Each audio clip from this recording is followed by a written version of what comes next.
So one of the things I love to do as a computer science professor who also thinks more broadly about how we live and work in the modern digital environment is to draw connections between these two worlds of mine, the computer science and the advice world. So I went to a talk the other day. It was given by a computer security researcher from around this area, and it sparked in my mind an interesting thought about one of the reasons why we often feel so exhausted and unhappy with contemporary knowledge work. So what I want to do here is try this out for size. I am going to connect a very narrow computer security issue with the very broad question of how do we make our work less exhausting? All right, so let's get into it. I've pulled up on the screen here for people who are watching instead of just listening, a meme that gets at a clear computer security issue. So here's what this meme is. There's someone at a computer, and here's the text. Sorry, but your password must contain an uppercase letter, a number, a haiku, a gang sign, a hieroglyph, and the blood of a virgin. All right, so does this sound familiar? Starting in the early 2000s and picking up with increasingly urgency has been these ever-escalating requests from software and security ops to make your password increasingly better from a hard-to-crack or security perspective. And the way this sort of process unfolded was like at first there were sort of suggestions like, hey, a good password, should have this. People ignored that. And so then they started educating like, well, we're going to give you some like information about like why you want a better password or what makes a better password. That was largely ignored. And then the software and security operators finally just began forcing people like your password has to obey all these rules or we're not going to accept it. So you have to figure this out when you set up your password. There's other rules as well. It's not just what a new password has to do. They begin adding rules about like we looked at your last passwords as well, and it can't be too similar to your most recent password. Also rules about like you have to change this password roughly like once every 18 minutes. Seems roughly what they seem to request. So from a security operation perspective, it's as if their mindset is, why are users resisting these rules? Having more complicated passwords objectively makes these systems safer and harder to crack, and it's bad if these systems get hacked into and cracked.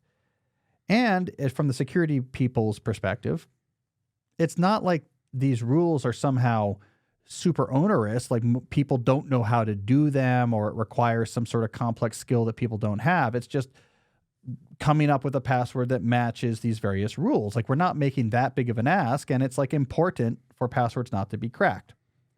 All right, so this is like a mindset in the security world. I'm going to give it a name. The mindset behind this approach to computer passwords, I'm going to call the isolated optimal mindset. So I'm going to try to generalize this mindset, and then we're going to bring it out of computer security here in a second. But the isolated optimal mindset looks at specific behaviors in isolation and asks, what's the optimal thing for a person to do in this situation? So let's just look in isolation, setting up a password for this IT system at our company. What is the optimal thing for a user to do here? Oh, to give a password that we know will be largely resistant to brute force cracking attempts.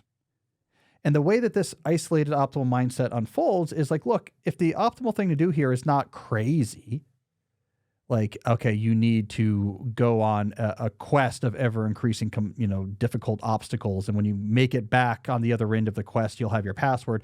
As long as it's not crazy like that, or something that people just won't know how to do, right? So you're not saying, yeah, we just need you to write like a quick C# script and let's just have it do an auto generation of your password and make sure that it has like proper polymorphism on its objects. Actually, I don't know if C# is object oriented, so that reference might have just upset. Jesse got really upset when I referenced a property of object-oriented programming when referencing C#, or famously you would use C++ more often than C# for object-oriented programming. And Jesse, he just like rolled his eyes and shook his head. He gets really mad. Would you say that's true when I mess up computer programming references? All I can think of is like Neil Stephenson's cryptography books when you're talking about all this. And I'm like, I don't understand any of this.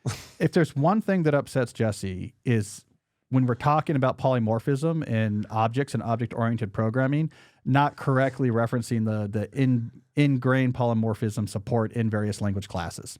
We fight about this all the time. But anyways, all right, so trust me, we're leaving the nerd world in a second, but we're starting in computer science, then we're going to move to the world that 99% of you care about. So this is the mindset that drives all that annoying password stuff. The isolated optimal mindset, which again is just, hey, what would be the optimal thing for someone to do here? And if that answer isn't crazily complicated or onerous, then like, why won't they just do this?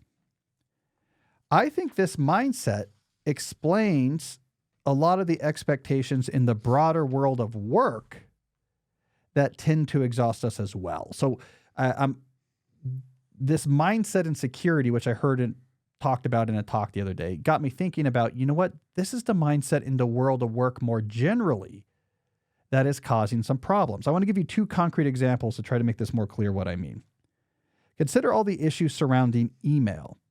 And let's apply the isolated optimal mindset to help explain these issues. Isolated in the moment. If I send you an email with like a question, the optimal behavior is for you to respond right away, right? Because think about it. If you would just respond to my message right away, it gives me a lot more flexibility and ease in how I do my work. Like when I need information, I can get it much in the same way that when, I need information from the internet, Google will just give me that answer. And if I look at this behavior in isolation, you answering my email, it passes the test of this is not super onerous. I'm not asking you to go do something really hard or beyond your ability. In fact, it will probably just take you 3 minutes, right? You just have to look this thing up and get me back an answer. So the isolated optimal mindset says, yeah, just respond to my email right away when I send it. But out of this comes that culture of responsiveness that we know creates a lot of problems. Let me give you another example of this at play in the world of work. Think about meetings. Isolated in the moment. If you could just agree to a meeting when I need to get a group of people together to make a decision or to gather information, or better yet, as is they're trying to make the norm in certain parts of my university right now, better yet, just have your calendar made public so that other people can just see all your free time and just choose a time that works on everyone's schedule and just have a meeting invite show up. So I don't even have to interact with you to pull you into a meeting. We don't even have to talk about when you're available. If you would just do this, it would make my life easier. It would be optimal in isolation because I have this thing and I need feedback from these 3 people on it. That would be a good way to make progress on it. And if I could just, without having to do much else, just have a meeting go on the books and we'll all get together at the next available time. We can all get together and talk about it. That makes life easier. It seems optimal in isolation and it's not super onerous. Like, what do you care if like some meetings show up on your calendar? It's work. Work has meetings and your time was free. And like, what's the problem? I'm not asking you to do something onerous. So the optimal isolated mindset says, yeah, we should just be able to like auto schedule people in the meetings when we need them. This of course creates that culture of meeting availability, which itself leads to all sorts of problems in practice. So what is the alternative? Well, this is where I want to go back to the world of computer security because that approach to passwords is now something that's getting a lot of pushback. And if we look at how the computer security world is beginning to push back on the give me the super complicated password because it's going to make our system more secure. If we look at how the computer security world is starting to push back on that narrow issue, we can see that solution is going to generalize to our broad work issues as well. So we're going to get some insight about how to fix the world of work more broadly. So this was the talk I was hearing about computer security. There is a new subfield within this broader topic that's known as human-centric security. And this subfield does something interesting. They work with, talk to, and observe at their actual jobs real people.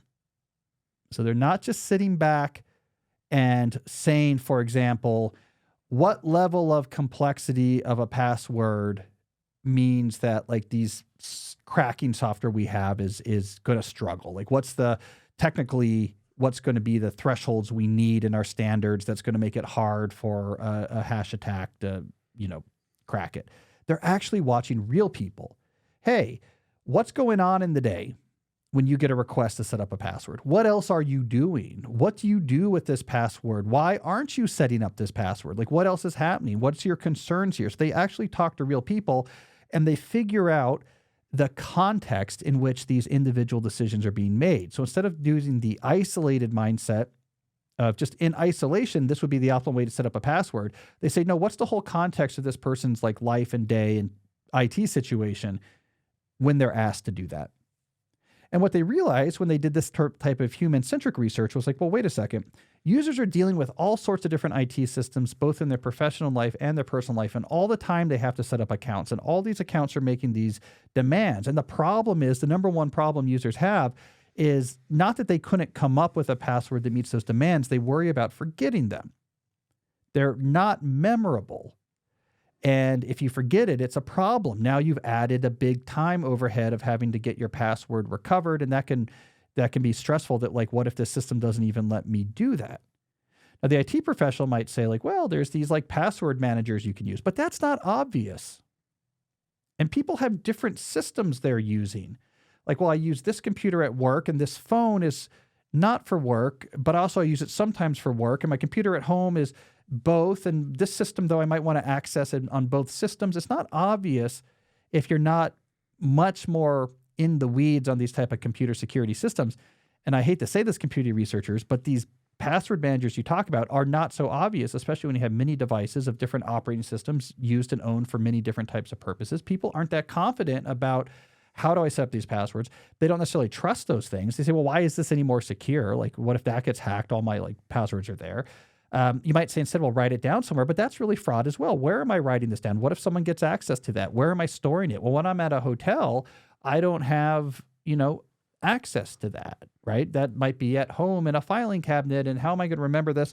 And so they're like, if there's any way we can resist the rules to try to just get something in here that I'm going to remember, maybe like a single password that's easy to remember that passes these rules I can use for all my systems.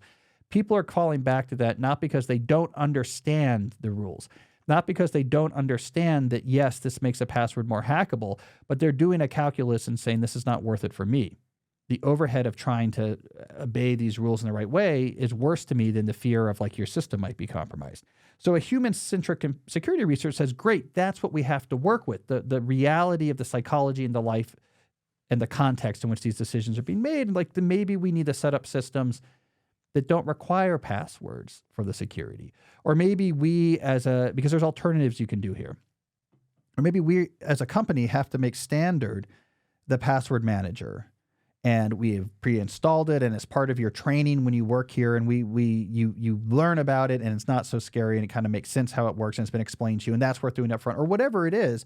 But you're meeting people where they actually are. You're not tackling problems in the abstract. Hey, it's Cal. I wanted to interrupt briefly to say that if you're enjoying this video, then you need to check out my new book, Slow Productivity: The Lost Art of Accomplishment Without Burnout. This is like the Bible for most of the ideas we talk about here in these videos. You can get a free excerpt at calnewport.com/slow. I know you're going to like it. Check it out. Now let's get back to the video. All right, so let's bring this mindset back to our work problems we had from before. So if we return to email, for example, we said the problem with the isolated optimal mindset is that, yeah, it's optimal for you to answer my email fast, but if we all are making that same decision, I get 300 emails a day, and all I'm doing is trying to answer the emails, and I get exhausted. You would bring a human-centric mindset to the email picture, and you immediately see, wait a second, this is exhausting. The actual behavior I'm watching this user doing at their real desk in a real job, they are exhausted because they have 200 emails they have to answer. And they're all different contexts. They have to keep shifting their brain from one context to another. And when they're away from the email, they know more are piling up. And that has its own sort of social psychological cost as well, which is also stressful. Wait a second, this is not good. This approach to communication makes people like miserable and cognitively fractured and not very effective. Oh, great. We need to think up other ways to deal with communication that doesn't cause this problem. I don't care what's optimal for you in this moment for this one question. I'm like, what's the best way to run this office? So understanding the context tells you like, okay, we need to get away from ad hoc unscheduled messaging as our primary vector for like information flows. Same thing when we apply the human-centric approach to meetings, right? As talked about in the isolated optimal approach. If it's, look, it'd just be optimal if you make it easy for me to grab you to a meeting, we get overscheduled. And that becomes, we get a situation here where your schedule becomes so full of meetings with these little gaps of time in between, but all you're doing is going from meetings to meetings with no real time to recover or do anything else, that it can become deranging. You have no breathing room. You're exhausted. You're falling deeper in the task hole instead of trying to get out of it, because every meeting generates more things. But before you can even process those things and make sense of them and write them down, you're in the next meeting and more things are piling up. So it can be uniquely deranging. You can't actually get work done. It's exhausting.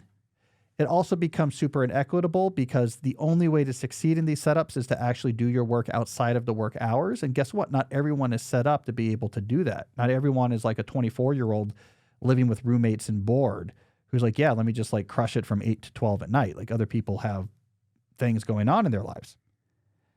The human-centric mindset would say, okay, let's look at the context of auto-scheduling meetings. We look at the context of a real person in their real day. They have a ton of meetings on their schedule. This looks really stressful. So I don't care that it's optimal for the person in the moment setting up this meeting. The whole context shows that this is a very stressful way to do it. So we need another way of having group interaction or collaboration that doesn't fracture the schedule so much. And then it leads to the other types of solutions we talk about, like office hours and docket clearing meetings and pre-scheduled standing meetings and things where you have regular opportunities to have real-time interaction with people, but the footprint is constrained, right? These are not, the alternatives to ad hoc communication, the alternatives to ad hoc meetings.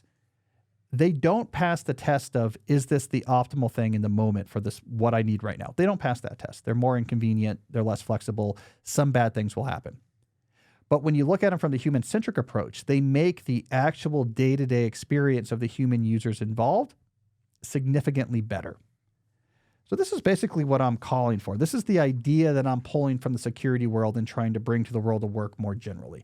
I think in a lot of different ways we think about productivity in digital era knowledge work, a lot of these ways we are acting like the computer security engineers from the early 2000s. We're just thinking in isolation, what's the most efficient way to do this thing I need to get done right now? Ooh, technology can make that really fast. Let's do that. We need to be thinking more like the human-centric security researchers of the 2020s, who are saying what matters is the actual experience of the humans, what they're thinking, how they're feeling, what's easy, what's hard for them. And we want work to be effective and sustainable for the humans, not for the task. We want the humans to feel energized and successful and do good work, not individual tasks in isolation feeling like they got executed in the most efficient number of cycles. So this human-centric approach, I have found this to be a useful analogy for thinking about how to think about work. So there's a page we can take from the world of computer security, and we can bring that over here. Let me tell you, Jesse, it was funny, awkward about that talk. Mm-hmm. Great talk. But the professor had done this really cool research, but it was awkward for me because it was talking about, they were looking at the way that people online doing VPN ad reads were misinforming the public. I'm like, oh, we do VPN ad reads. And I eventually raised my hand. I was like, look, let me give you like the insider view. Because it was interesting. I think her view was that it's like these YouTube personalities are just like riffing on VPNs. I was like, oh, let me tell you about scripts. Let me tell you about like how this happens. But it's interesting. I was like, I'm in a very unusual situation where I'm a computer scientist who also does ad reads on technical stuff. What'd she say?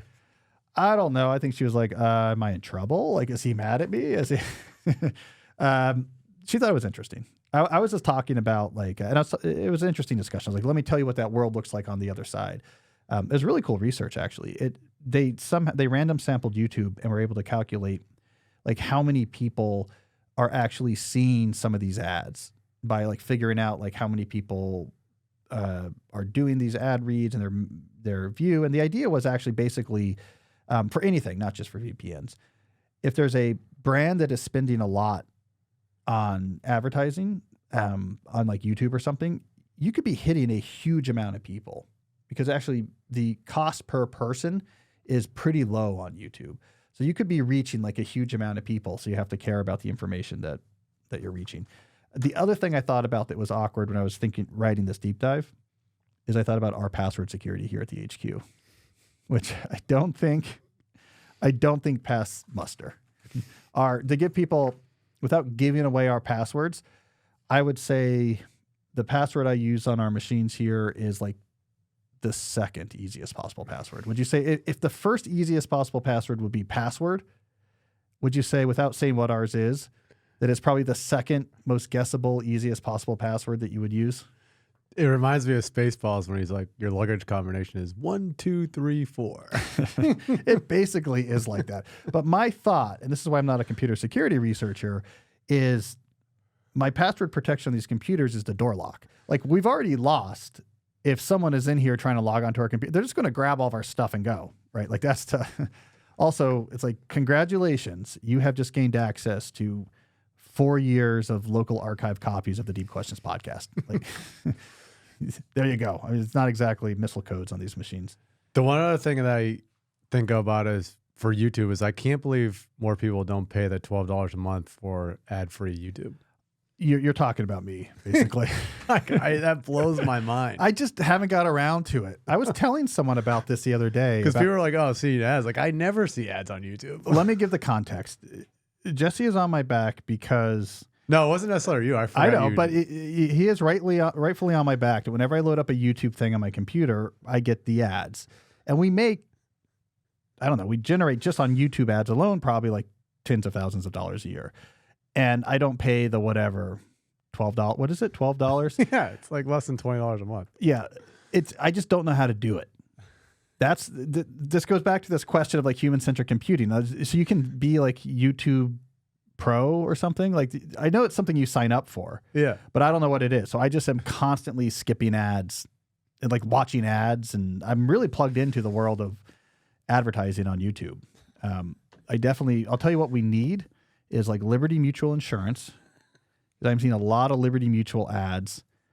And then also ads for like whatever I just was talking or thinking about. Somehow those always show up. So what is it though? Pro? Yeah, premium. Premium. Yeah. Okay.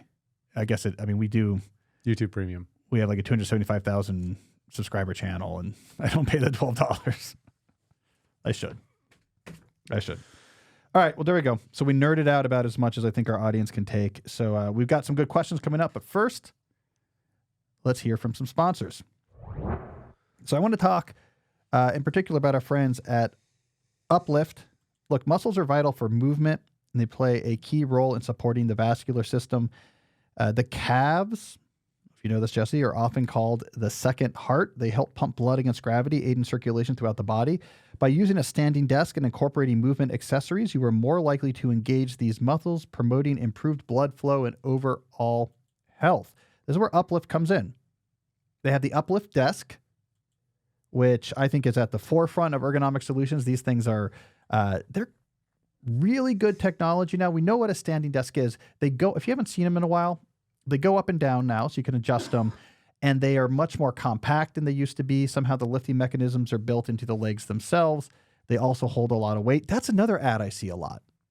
Uplift desk ads on YouTube, and they're compelling. Like the one that I keep seeing is they have all this crap on the desk, and the desk can still raise up and down. See, I remembered that. So YouTube ads are effective. But Uplift also has these other accessories that are also meant to promote sort of healthy movement and ergonomics during your day. The one I have and I've been messing around with is the wobble stool. I'm going to bring it here, Jesse, so you can see it. It's like a stool that wobbles. It won't fall over, but it wobbles so like you can do some you have to do some core, not just like hold up your core, but it allows you to get movement so you're not just stuck in one position. I learned recovering from my back stuff that being stuck in a position can also be a problem. So I like these type of movement accessories. So Uplift is really a smart new way to think about the furniture you use in your office to promote healthy posture, ergonomics, and movement. The Uplift desk itself has over 200,000 configurations, which allows you to tailor your workspace to perfectly suit your needs. They even have a desk configurator that helps you build out a complete workstation with storage, seating, wire management. So you can build out like just the space you need. And again, the other movement accessories are excellent as well. So make this year yours by going to upliftdesk.com/deep and use our code DEEP to get 4 free accessories, free same-day shipping, free returns, and an industry-leading 15-year warranty that covers your entire desk, and they will give you an extra discount off your entire order. That's upliftdesk.com/deep for a special offer, and it's only available at that link. So start 2025 right. Stand, move, thrive with Uplift Desk. This show is also sponsored by BetterHelp. All right, let's talk numbers here. Traditional in-person therapy can cost anywhere from $100 to $250 per session, which adds up fast. But with BetterHelp Online Therapy, you can save on average up to 50% per session.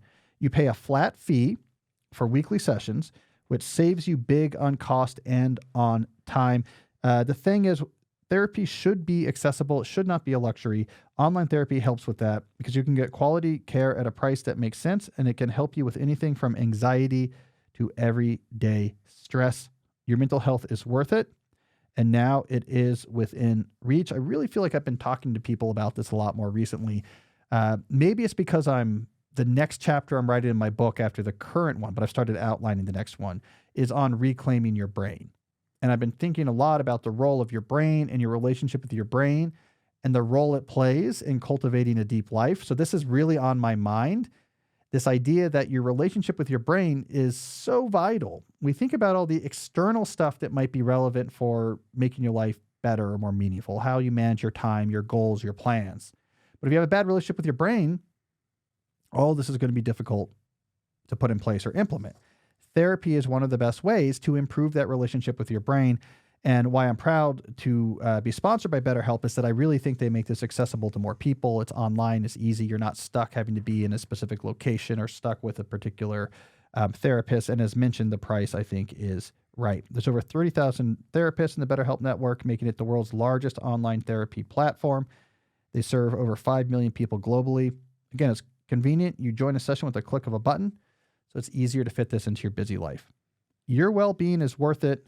Visit betterhelp.com/deepquestions to get 10% off your first month. That's BetterHelp, HELP.com/deepquestions. Speaking about questions, Jesse, let's get on with our listener questions for the show. First question's from Raphael. I struggle with context switching, especially with complex problems that take days to solve. How can I effectively switch to smaller tasks? Should I treat the larger tasks just like the smaller ones, externalizing things into Trello until I get back to them next? Well, it's a complicated question. There's two different possible things going on here. So one is approaching bigger projects using the David Allen approach. And this might be what you're suggesting. So let's deal with that first. The David Allen approach to big projects is there are no big projects. I mean, there are, but you don't work on big projects, is the way David Allen would say it. He would say all you can do is next actions. Actions that are take a few minutes to do, that are clearly defined, and you know exactly how to execute them. So like in his approach, projects just get turned into next actions that go on list with any other sorts of next actions, whether they're associated with projects or not, and work remains churning through next action list. And the fact that some of these next actions are supporting a bigger project is great, but you don't actually treat it different in the moment. It's a computer processor paradigm, right? Like a computer processor just executes instructions from a limited instruction set. It doesn't care or know that this particular instruction is part of this big program that does this particular function, and this instruction's from another program doing this type of function. It doesn't care. It just says, give me the next thing to do. Increment register, done. Retrieve this value from memory, done, right? So that's kind of the David Allen approach. If you can just be executing instructions that are very clear, you save yourself from having to constantly be trying to think about what you need to do and why and what that means. When you're not negotiating with this with yourself all the time, work becomes less stressful. I believe in the David Allen approach, he calls them stakes in the ground. You have a list of projects, but you just sort of review that semi-regularly to say, like, do I need to generate some more next actions from some of these projects to put over my next action list? And then otherwise you're just executing those lists. I tend to think this approach doesn't work particularly well for most projects because a lot of big projects can't actually be decomposed into a sort of a sequence of isolated next actions that you can just interleave with other types of next actions. Most of these type of projects, especially in sort of non-entry level knowledge work positions, require non-trivial sustained engagement, right? You have to go through the time required to build up the cognitive context relevant to the project you're working on, swap in the right things, inhibit the things that are unrelated to it. And then once that cognitive context is loaded, really give some time to try to grapple with the project, make progress on it, learn from that progress, adjust how you understand it. And when you're all done, sort of like update your notes and your understanding of what's going on. It requires sustained attention. You can't just break down that project into 2-minute steps that you can interleave with changing the cat litter and calling the credit card company to renew your card. So I don't tend to be a big believer in breaking down big projects into just small isolated things that you treat like anything else. I think projects have to be scheduled on multiple scales. This is why I recommend with multi-scale planning that you kind of have the open loops are there on your quarterly plan, which you review every week. And you can look at your week and say, when am I going to make progress on these big projects this week? And you're moving things around and actually making time for them to make sure that time happens. And then on the daily schedule, you're making a time block plan for your day that's based first and foremost on what's on your calendar, so the time gets preserved. And that's the way I like to think about big projects, right? So like to be more concrete, here's a big project I'm working on, writing a chapter for my new book. That doesn't break down into small next actions I put on a Trello board. It's instead each week, one of the big things I keep in mind is I'm working on my book. This is one of my big things this quarter. And in fact, what am I trying to get done this quarter? I'm trying to get done these 2 chapters. So how can I make sufficient progress on this week? And I'm looking at like, well, most of these mornings I can start each day with writing. Let me like protect them. This day I can't. I have a faculty meeting, so maybe I'm going to put together like an evening block. And then these are big blocks to make sustained effort on a hard project.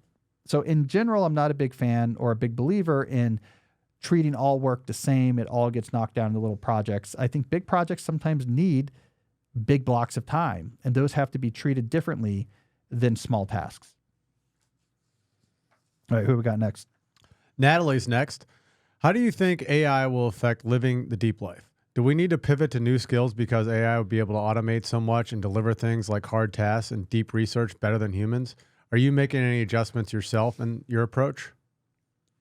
Well, I mean, more generally, lifestyle-centric planning says you should always be keeping up with what is my career capital, that is the rare and valuable skills I offer to the market, because that is your main source of leverage for continuing to shape your life in ways that resonate and that take it away from things that don't.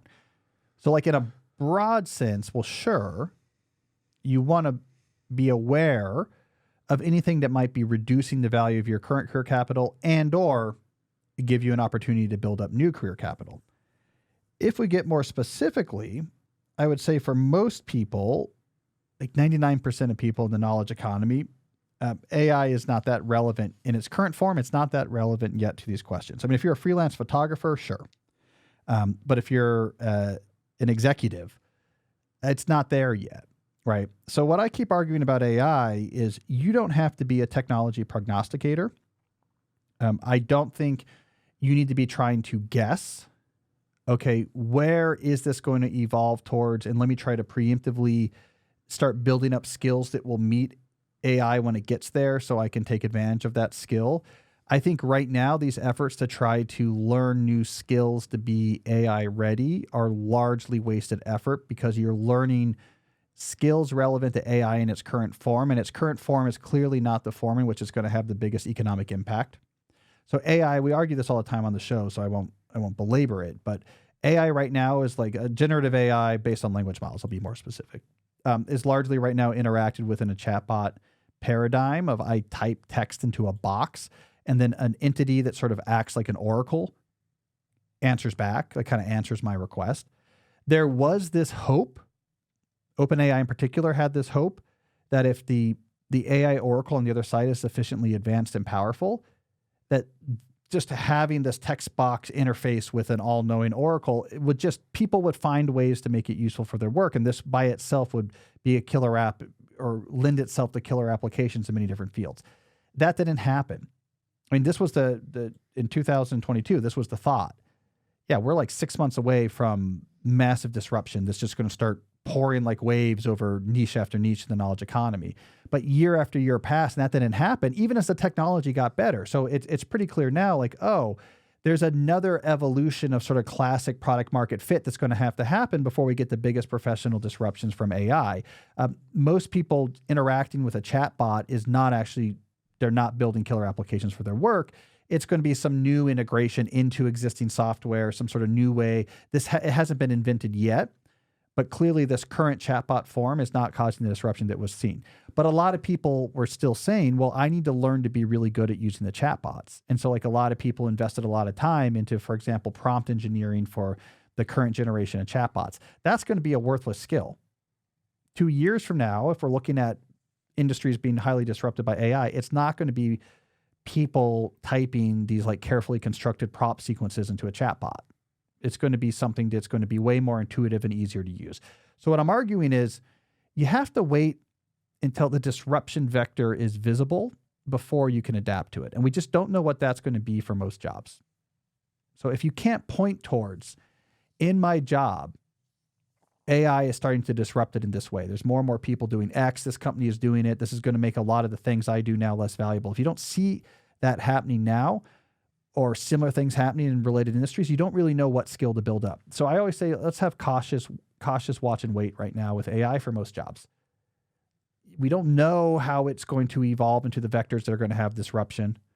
But right now, if we think about the disruption like a viral infection through the job market, the current form of this virus is not highly infectious. Like maybe a lot of people have been exposed to it. There's a lot of people who mess around with these chatbots, but really it's still the enthusiasts who are using them most right now. So let's keep an eye for it to evolve, but I don't know yet what skill to tell you to pick up or what skill of yours might become less relevant. This might be slower and messier and more bespoke than you'll realize. I mean, my big argument I've been making on the show is probably my best guess is the first wave of actual disruption will be unlocking advanced features that already exist in existing software. Like you could always do this advanced stuff in Excel. I just don't know how to do it. But with an AI natural language interface, now I can. So it's going to be unlocking productivity in terms of latent ability and existing skills. It's like a very different vision to what people fear, which is going to be somehow ChatGPT is going to just like start on its own doing parts of your job or something like that. So keep an eye on it, cautious wait, but it's unclear now where the disruption is going to happen or what skills it is you should be learning. All right, who's next? How to say no is next. I work on a multi-year transformation project, but I'm also seen as one of the faces of the department. I use time blocking and Kanban, but the work still never stops. My waiting for others is overwhelming. Is there a way to say no to certain requests that don't derail our long-term goals? Well, you need to first face the productivity dragon here and actually like write down in one place all the different types of thing that you find yourself responsible for right now. And I think you're going to find that you have yesed your way into an overwhelming number of information flows or systems where you have to be involved. Like to be the face of a department means like you're reasonable, you're reliable, people like you, you're personable. So of course people are going to come to you and say, can you do this? Can you do that? And there's like a little thrill you get when you say yes. But if you face a productivity dragon, you might just like, oh, this is too many things. Like this fractures my time too much. It's more than I can service well. And then you need to simplify down from that overwhelming amount to an amount that is more reasonable. The key thing I can tell you is based on how you describe yourself, you're a face of your department. You're sophisticated in your use of things like time blocking and Kanban. People really like working with you. They don't want you to go. Their fear is not, ooh, are you going to say something unreasonable or make an unreasonable request? We're just waiting to drop the axe on you as soon as like you say something or show any sort of like lack of gratitude. No, their fear is what if this person goes? This is a really good person. So for you to come in and say, look, I'm documenting all the different things I'm working on. This is too many. This is the amount that I think actually allows me to be effective on them. So I am going to reduce down to this. If you have clarity, you have numbers, it's clear you know what you're doing, you're responsible, you're responsive, you're personal, people like you have a lot more latitude than you think. Because your leverage here is you going. People don't want good people to go. It is very hard to hire good people. So my instinct here is, yeah, you have to reduce.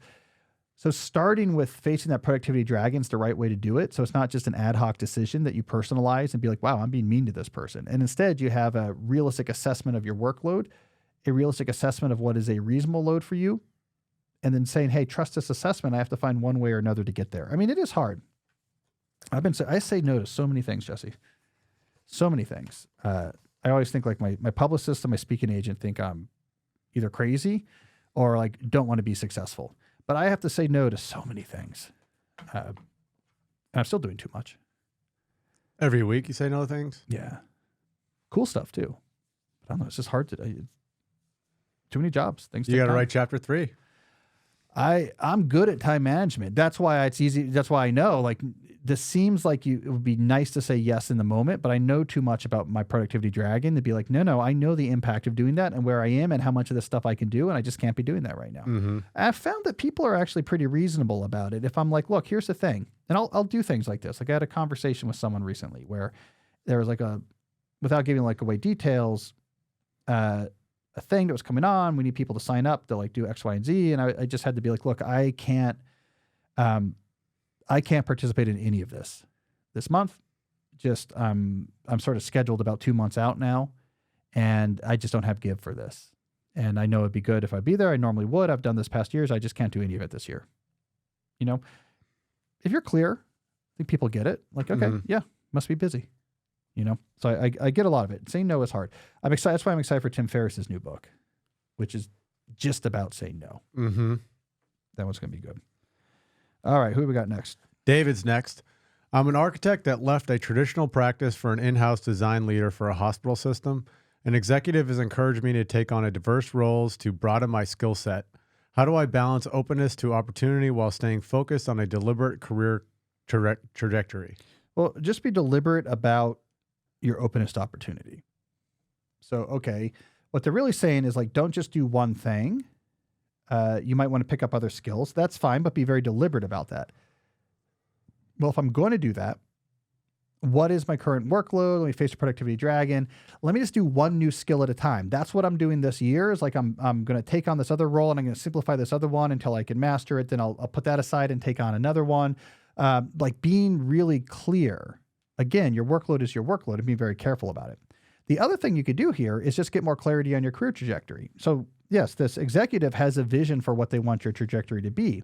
And maybe taking on these diverse roles is like a good path forward towards an executive position like his or hers.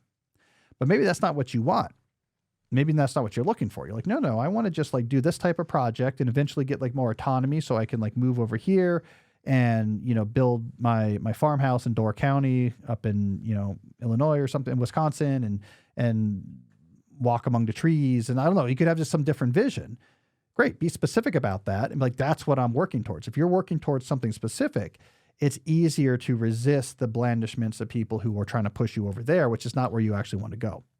So get clear about what you want to do. And if having experience in other roles will be key for what you want to do, be very deliberate about that. You can be servicing that general desire without having to, for example, overload yourself. You could be exposed to like other types of obligations in the office without taking on all the other obligations in the office. So, you know, be careful of traps where a good intention creates a bad scheduling situation. Oh, I was thinking about Door County. Door County, God, this is coming up from Deep Work. I think it's Deep Work, where I talk about Rick Furr making the Viking sword. And he works at a barn with the doors open, like overlooking one of the Great Lakes. And that was in Door County. That's what I was thinking about. It's cool up there. It's nice country. All right, who do we got? Next is Jay. Is it possible for a nurse to implement time blocking in a 12-hour shift? No, it's a different type of job. Time blocking presupposes a job more like a knowledge work position where you have a relatively large amount of autonomy in terms of how you execute your work. So anything that's objective based, like, yeah, here's the things you've taken on to do. You need to make progress on these things and maybe attend some meetings, but how you fill your time between that meeting is up to you. Time blocking is very useful so that time is not wasted. A nursing shift typically, no, it's way more structured than that. Like You're seeing patients either as like assigned by the incoming appointment flow if it's at a private practice, or what's going on the big board if you're in a emergency department type of situation. It's way more structured what you're doing throughout your shift. So time blocking is not that relevant. There's other things that are relevant in the medical scenario that could make work more sustainable or less exhausting. Like I'm a big believer in looking at places in the medical context where there's unnecessary friction that adds up over time to a lot of exhausting heat. Like the way that people have to wrangle with electronic medical records, for example, can sometimes be like a big source of friction that really makes things less sustainable. Being explicit about the sort of patient per hour load and saying what actually is a reasonable number there, as opposed to just like, let's push people as far as they can physically go. So there's a lot of things that could be done in healthcare to make these jobs more sustainable, but they typically aren't the type of things I talk about, which are more cued into a more highly autonomous knowledge work type role. All right, what we got? So we have a bonus question from Bill that we're going to dedicate the theme music to. Is our excuse to still play the slow productivity theme music? Yep. All right. Let me show you, by the way, Bill sent me, not to encourage this behavior, but I kind of do. He sent me a first edition of The Good Shepherd, a book I praised on this show is what I think like one of the very first techno thrillers. It takes place on the deck of a destroyer in World War II, and it's written in this sort of tight, I don't know if it's third person or first person, let me see. But it's tight perspective. All right, I think it's done in tight third person.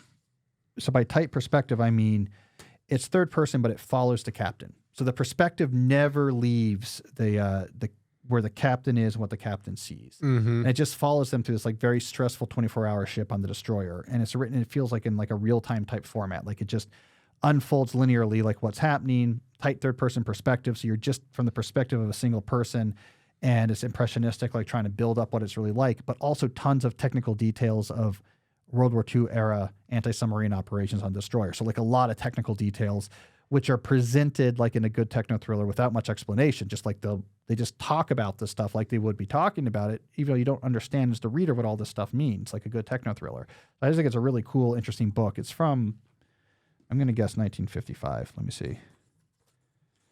I mean, it's post-war, but not super post-war. Why can't I find it on here? It's not the copyright. What if it was like 2019? Yeah, 1955. You called it. There we go. So thank you, Bill. You've earned yourself, whether you asked for it or not, the Slow Productivity Corner theme music.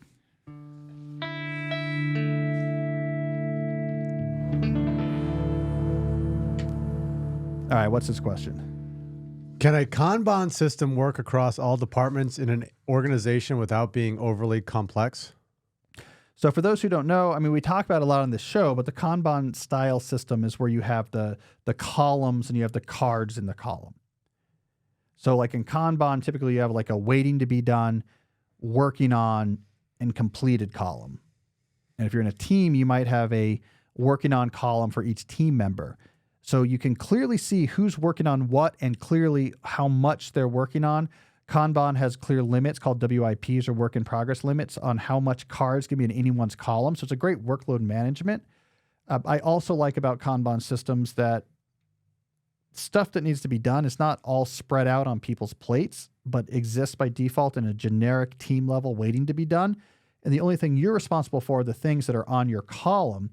This is important because it's the things you're working on that generate administrative overhead. So sometimes people just say, hey, it's just convenient. As stuff comes in, I don't know let's just spread it out. You don't have to work on it all at once. But like, hey, can you handle this? You can put it on your list. The problem with that approach is that once something is in your hands, it can generate administrative overhead you have to deal with, emails, meetings, and cognitive cycles. So by keeping things by default off of any individual's hands, it can't generate administrative overhead. There's no one that you can email about it. It doesn't belong to anyone yet. There's no meetings to have about it because it's not being worked on yet. And so each individual is not only just working on a reasonable number of things at the same time, they're dealing with a reasonable amount of overhead at the same time. So I really like those systems. Agile methodology systems like Scrum use Kanban style boards. This is why it's a little bit confusing. They also have boards with columns and cards representing things that have to be done.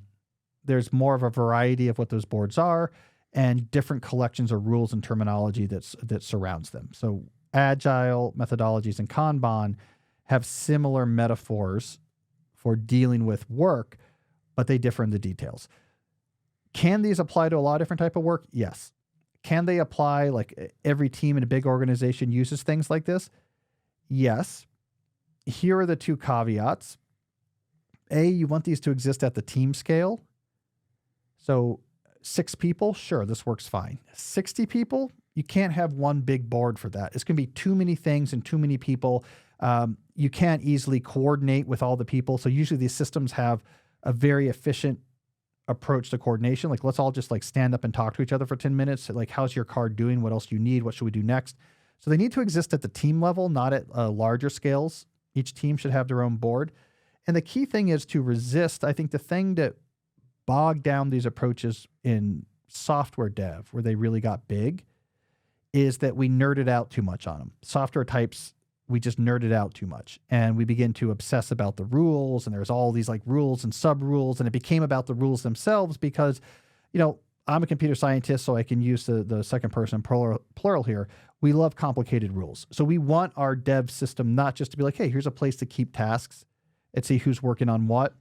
We want to be rolling like 2d10 to see if like my attack number is above your hit point level and like the goblin got killed by the wizard. Like, we want to have all these roles and rules and all these complexities, and it can get pretty absurd. Like agile in a software development environment, people have scrum masters and secondary scrum masters and dungeon master screens. And I don't know, it just becomes super complicated and everyone gets obsessed with doing it just right because we're all like slightly antisocial in these circles. If you're adopting these ideas outside of software, don't overburden it with rules. What matters is we have a centralized place to store what needs to be done. So it doesn't by default, these things do not by default exist on individuals' plates. We have clarity about who's working on what. We have constraints about who's working on what. And we have a clear way to check in with everyone about what they're working on, what they need, and when they're done, what they should work on next. You do those things, that is good. You get, I'm going to read some complicated Scrum manual and have all the different roles and do all the different, like the story requires this and that. It gets over the top. You don't need that. My book, A World Without Email and Slow Productivity, both talk about this. World Without Email gives a particular case study of a healthcare group that uses this that I think is a good example of a Kanban style system outside of straight up software dev. And I get a lot more details in Slow Productivity as well about like what are the key ideas of these systems that matter. So yes, I do think these can exist across large organizations if they're integrated properly. All right. Do we play it twice if it's a bonus question? Yes. All right. Let's hear it.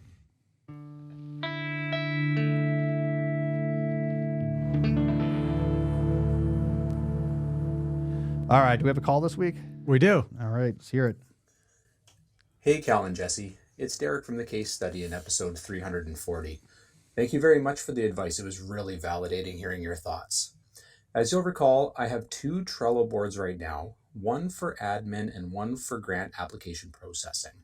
I've been doing a lot of deep diving in Slow Productivity, A World Without Email, and the podcast on what else I can do to help keep my work sustainable. And to this end, I figured out how to create a task board within Microsoft Teams that I've shared with my coworkers.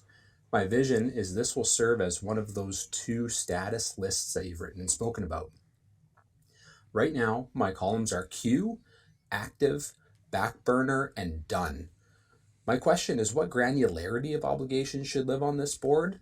Do I put grant-related activities in the queue, like draft financial agreement for X?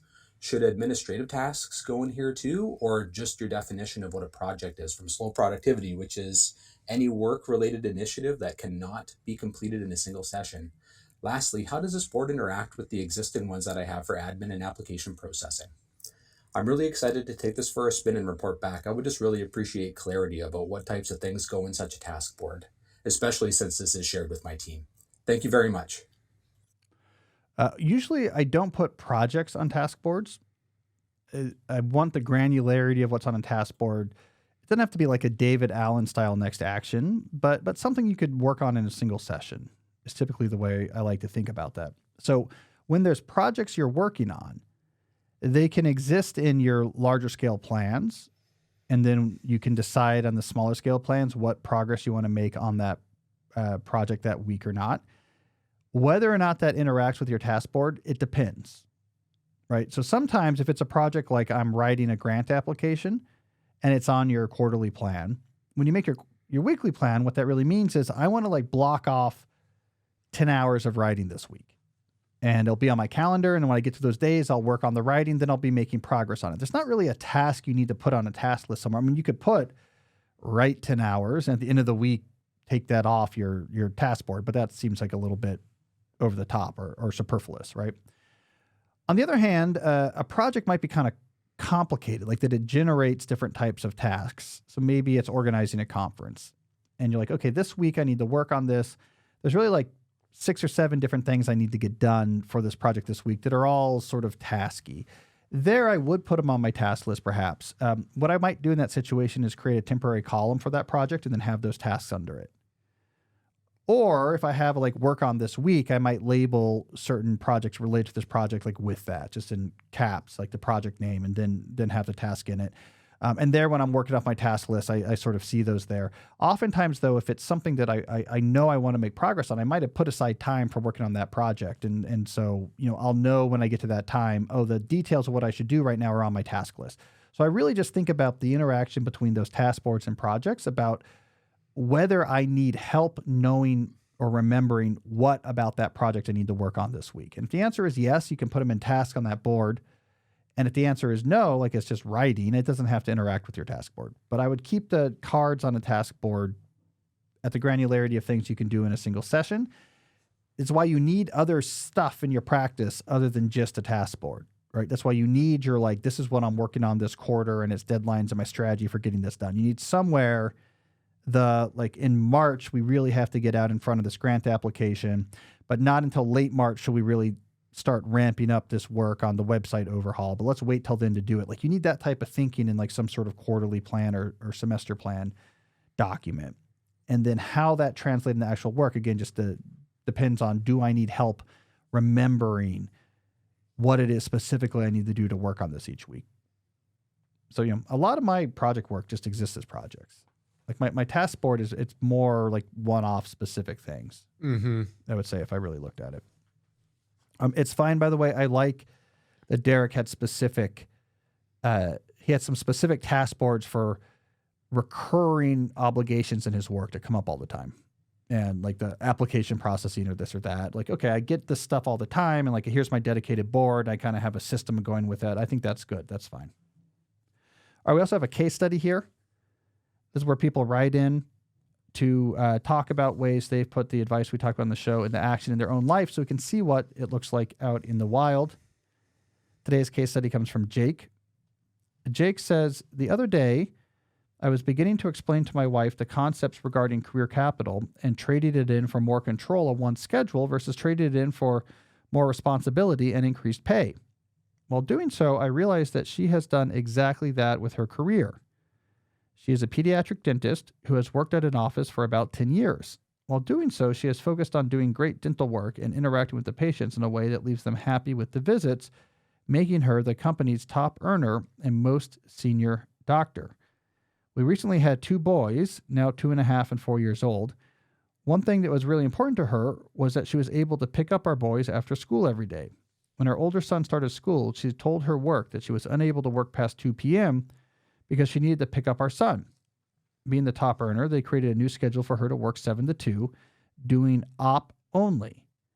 She not only gets to pick up our son every single day from school, but because she is op only, she actually makes significantly more money. I have read all of Cal's materials, so it goes without saying I also have tremendous work flexibility, and I'm able to drop him off in the mornings every day.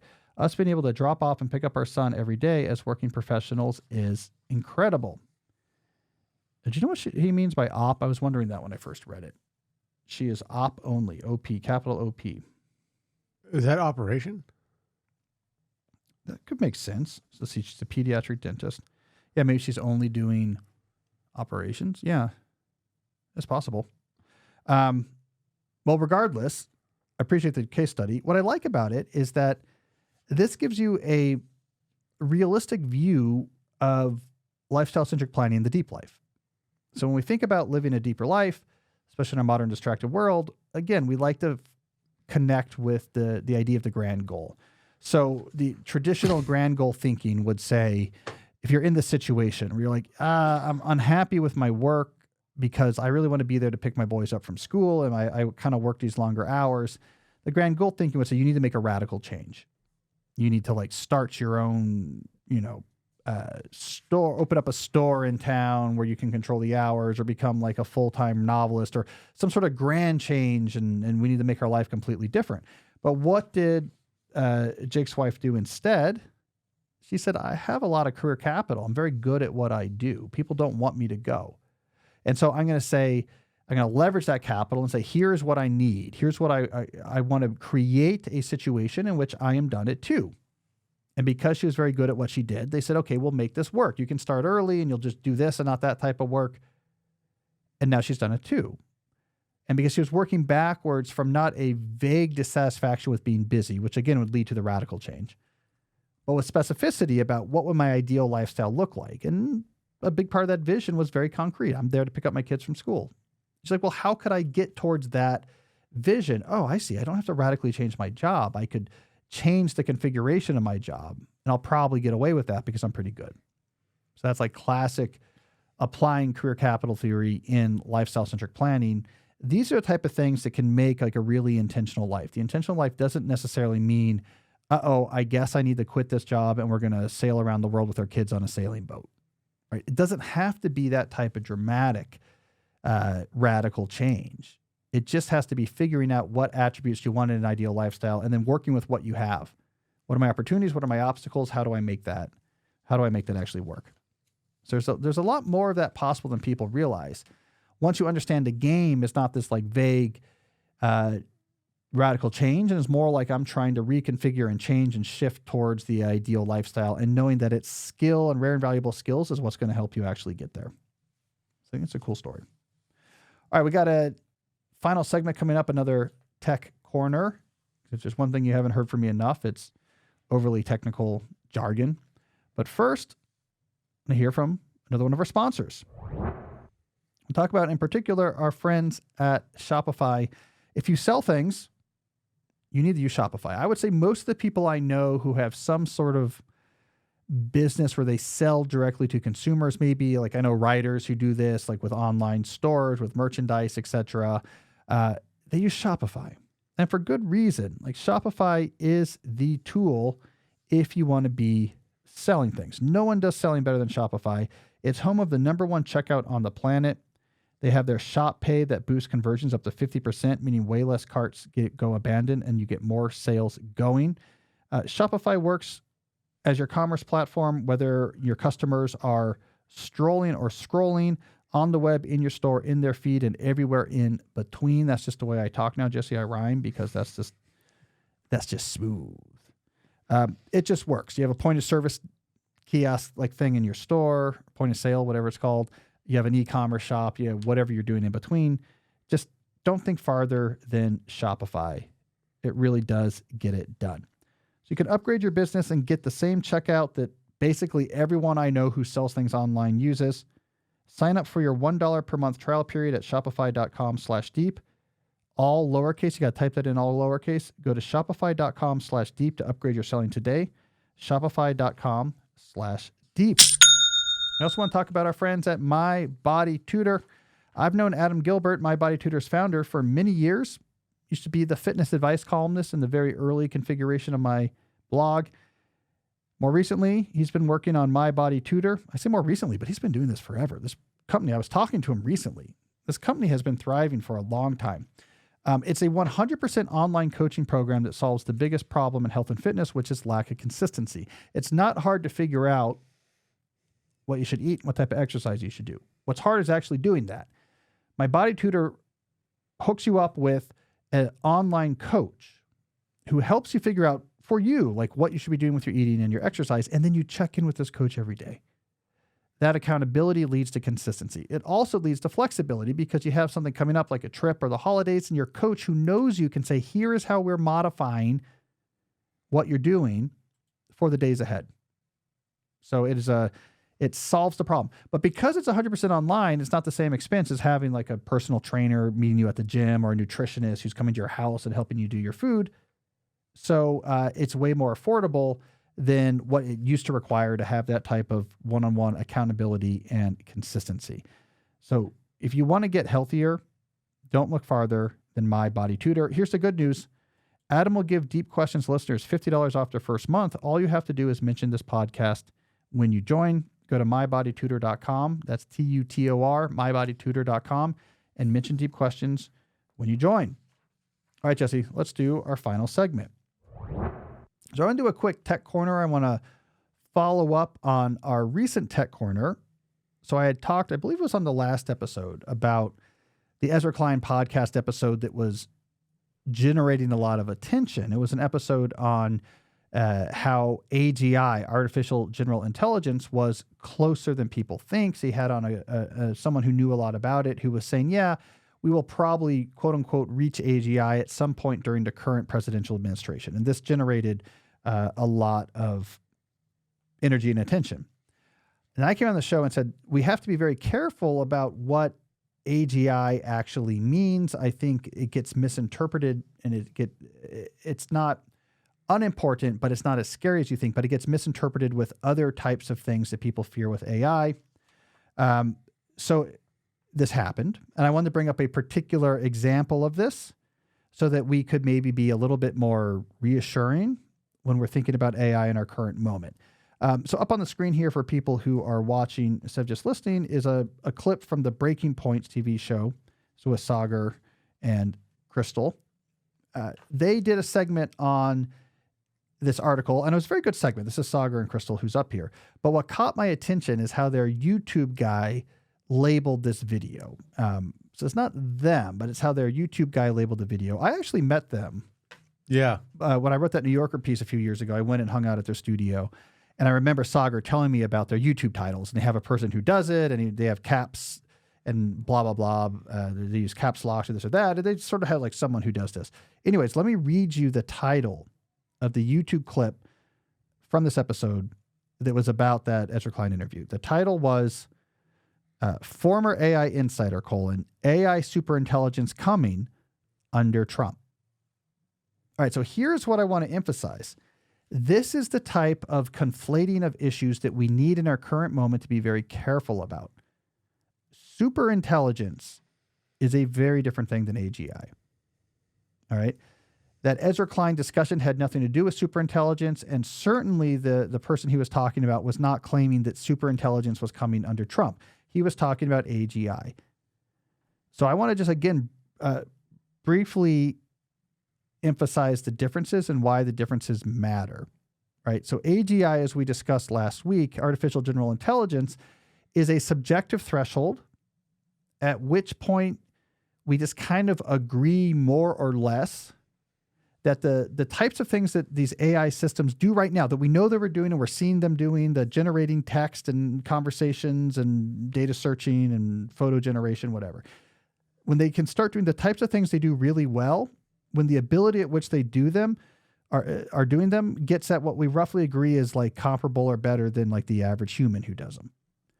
That is not it's not a binary threshold that like you cross that threshold and then everything is different, because these systems are already doing things very well. If you look at the text they generate or the photos they generate, you're like, wow, that's as good as a person or close to it. AGI is just where we agree like, yeah, this is all as good as a person. It's like we're not that far from that right now. And that's what that official was saying. So that is what AGI is. In general, it's an arbitrary threshold.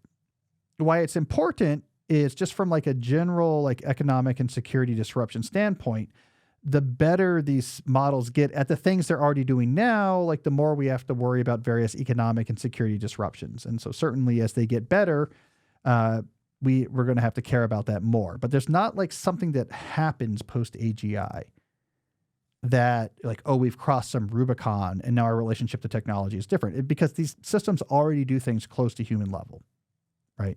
So, I mean, we're not going to notice something different immediately when the systems that can do pretty well at like a certain type of math exam can now like do as well as like a good, human test taker. Like these are not necessarily major epsilon. So they matter, but they're not scary.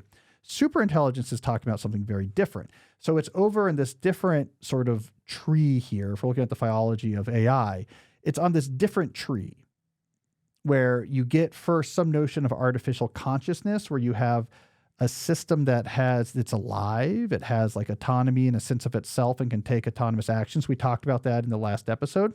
And superintelligence is a step beyond that. It's where a system that is autonomous with some notion of self and consciousness begins creating ever better versions of itself. And the idea there is like that can somehow recursively speed up so that like it creates a better version of itself, which is now really smart. So it can create a better version of itself even faster. And you get some sort of exponential speed up until you have something that's not only like conscious and self-aware and autonomous, but is like exponentially smarter than humans. And then game's over because like it can outsmart us in all ways because it's just much more smarter than us. That's super intelligence. That's sci-fi stuff. That's really different than like the moment when the research reports generated by AI, which right now are pretty good, but kind of are sloppy in some areas or like less sloppy in those areas. That's what AGI is. Hey, you know what? This like memo is now good enough produced by ChatGPT. Like right now it's like, okay, but there's like a few things in here I'd be embarrassed about, but now it's good enough. I could use it without editing it. That's important. That's very different than superintelligence. And so I'm trying to emphasize is we have to draw a clear line between this tree of discussion around like artificial intelligence coming alive and the existential implications. That is very different than these discussions that are happening like on Ezra's show about what happens when capabilities in certain things get comparable to people and its economic impacts and security impacts. It's a very different thing. Crossing AGI, we're still talking about using ChatGPT, doing the types of things we're doing now. It's just doing it X% better. Those are two completely different things. I made that point last time. I'm trying to clarify it this time. But this is the type of the thing I don't want people thinking, because when I talk to people about that article, their sense was like a Rubicon was being crossed. If we get to AGI, now systems will be able to do X, and now we have a new thing in our world. That's not the case at all. They don't do anything new they can't do now. They'll just be doing it X% better. So superintelligence, I'm still of the school of thought, by the way, that we have no reason to believe that's even computationally possible. Like we're just making huge assumptions that our level of intelligence can create a more intelligent version. B, that is recursively true, that there's always these new levels of intelligence that are possible and computable, and that the speed at which these intelligences can be created somehow also speeds up. So like going from intelligence level 10 to 11 is somehow going to be faster than going from intelligence level 1 to 2, even though like these are all just like massive assumptions that like Nick Bostrom made in a philosophy seminar at Oxford, right? It's not anything we actually have any reason to believe is true. It's also just as plausible that like when it comes to like general self-aware intelligence, like evolution got us to about as good as it can get. This is it. Like there's not like some higher plane of really complicated, understanding that's out there that computers can achieve, but humans aren't there. We just don't know. There's a lot of assumptions there. All right. So there we go. That's my PSA this week, Jesse, a continuation of last week. Superintelligence and artificial consciousness are different concepts than AGI. I don't know if that makes people feel better or worse. I think it should make you feel better, though. AGI is it's an issue of economic and security disruptions, and the threshold itself is arbitrary. It is not like the thing is aware now, and it wasn't yesterday, and now we've crossed a line. It is not that. Mm-hmm. It is like an arbitrary subjective threshold and how we evaluate the things that these systems are doing, the type of things we're already doing. When they get sufficiently better, we sort of say that we passed that threshold. It's a big deal, but it's not a big deal from like a sci-fi movie way. It's a big deal from a like the powered loom was bad for textile workers type of way. Mm-hmm. So hopefully that makes sense. All right, well, that's all the time we have for today. Back next week with another episode. And until then, as always, stay deep. If you like today's episode, you might also like episode 341 titled Drowning, Treading, Swimming, which takes a closer look at how to avoid the worst impacts of overload and create a work and personal life that's going to be much more sustainable. I think it complements well what we talked about today. Check it out. I think you'll like it. One of the major themes I talk about here is how to tame overload in your life and work, the type that can be supercharged by modern technology to the place where you really have no space left in your life to cultivate more depth.